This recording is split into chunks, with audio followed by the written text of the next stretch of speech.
Leaders, quick question for you. What burns hotter, conflict or ego? 9 times out of 10, it's ego.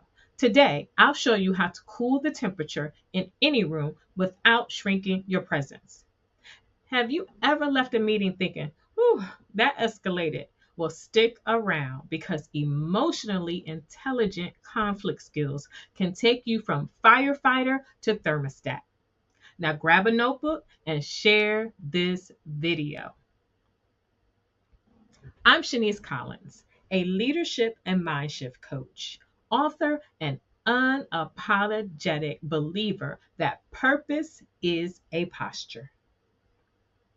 In this space, we unbox executive level skills, and today's box is labeled emotional intelligence, the unsung key performance indicator that costs companies millions when it is ignored. My clients are high achieving women who would rather raise roofs than raise their blood pressure. Now, if that's you, buckle up. Let's map out our journey. Conflict is not chaos, it's data wrapped in emotion. High EQ leaders, they mine data, while low EQ leaders, they mine drama. 85% of employees face conflict, yet only 29% feel equipped to manage it. Translation: this is an opportunity for you. Ready to gather data like a purpose-driven detective? Well, let's dive in.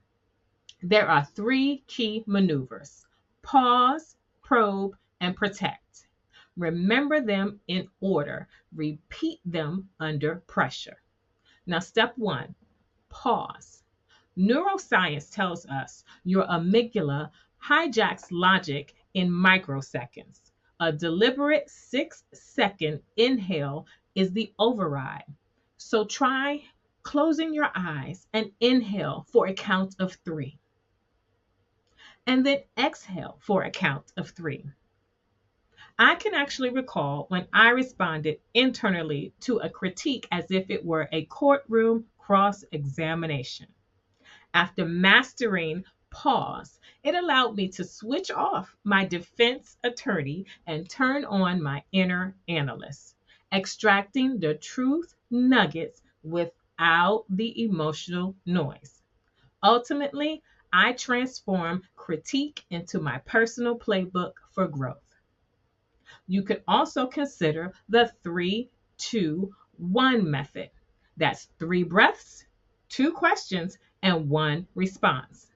Now, for you, if counting to 3 feels childish, remember tantrums are what we're trying to avoid. In the chat, place a P for pause if you'll practice before your next meeting, because pause opens the door. Let's walk through it with inquiry. Step 2, probe, but do it with curiosity, not accusation. Here are some sample formulas. Help me understand, ... plus a neutral observation plus an open-ended ask. So it goes a little something like this. Help me understand the late submission we saw yesterday. What factors got in the way?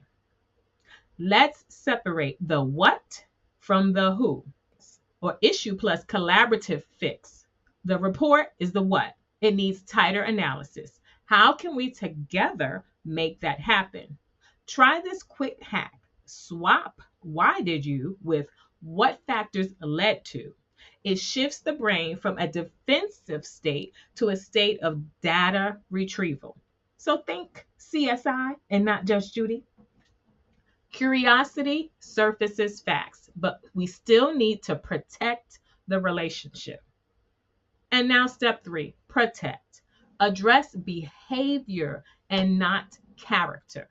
Here's some sample language. The report packet was wrong versus you're irresponsible. There was a vice president that disliked a set of summary pages in her report packet. The public tantrums repeatedly embarrassed me and highlighted a troubling double standard. which was conduct that would never be tolerated by anyone else at her level or below. Here's an example of using situation plus behavior plus impact formula in a private follow-up with the vice president. During the finance review, when the summary pages were removed and discarded, this is the situation and the behavior, the room fell silent and our discussion paused for several minutes. This is the impact. Those pages help the other leaders tell the full revenue story.